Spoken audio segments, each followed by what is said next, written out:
Let's explore the new Oracle multi-tenant pluggable database clone workflow. This is our new hot feature that we have supported in the upcoming 4.4 release. The cool part of this feature is that we are the first storage vendor to support this. Now let's explore how a clone automation works in a multi-tenant container database environment. So you might be having an Oracle database host with a database CDB1, that is container database 1. And as you see here, I have 3 tenants or 3 different applications running on that database: ERP, HR, and Finance. So it is backed by a NetApp ONTAP storage. On the other side, I have another database host with the database CDB2, which might be backed by NetApp or even a different storage like EMC or Pure. Now with the snapshots that I've taken for my database CDB1 on an ONTAP storage, you can perform a clone of an individual tenant or an individual application to a CDB2.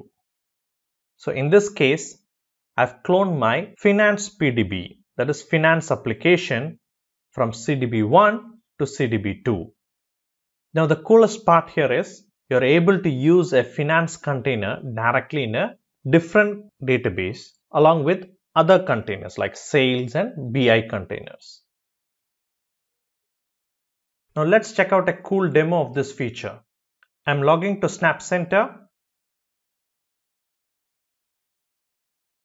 Now let's check out the databases in the resources screen.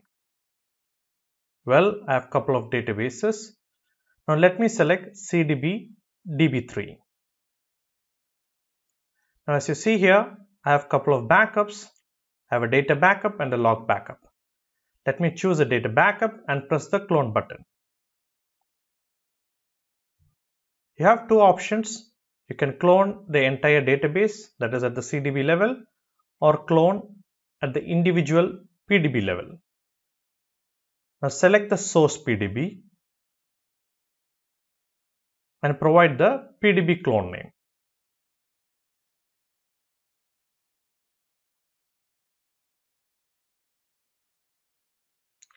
Well, in this screen, you have 2 things to be done.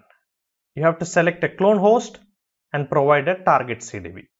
Now in this example, I'm choosing the same host and the same CDB where my source database is there.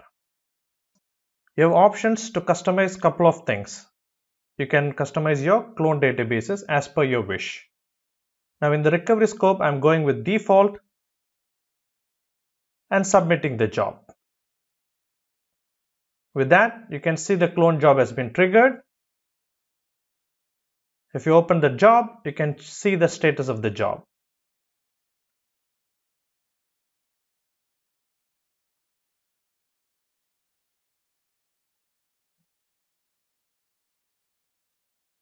Well, the clone got completed.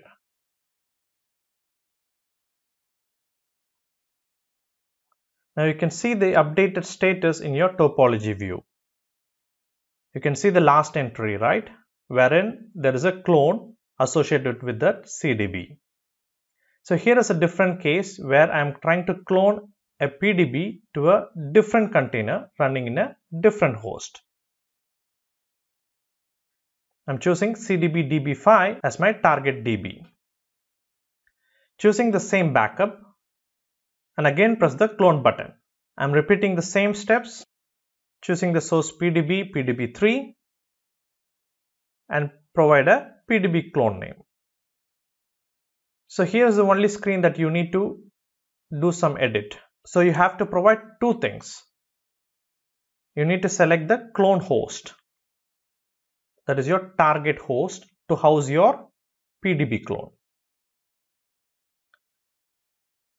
Now you need to select the CDB running in that host.